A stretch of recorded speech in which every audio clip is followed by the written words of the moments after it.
In today's video, I'm going to teach you how to fix events tab not showing on Facebook. Alright, so I'm starting here on Facebook, and the first thing I'm going to do is make sure I'm logged in and on the main interface.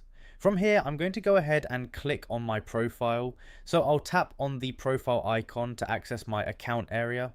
Once I'm on the profile page, I'm going to click on my main account. So I'll select my profile again if needed, just to make sure I'm fully inside the correct account view where all the navigation options are available.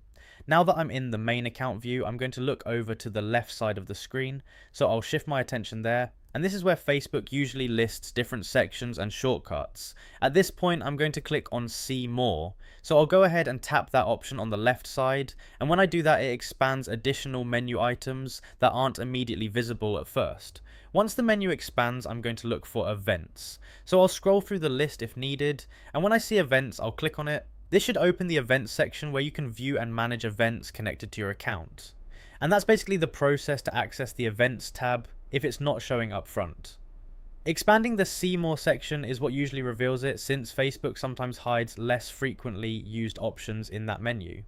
If everything loads properly after clicking events, you should now be able to see your events page and any related options available there. So yeah, that's how you fix the issue of the events tab not showing on Facebook. Just go to your profile, look on the left side, expand See More, and then select events from the expanded list. Once you click it, the section should open right away.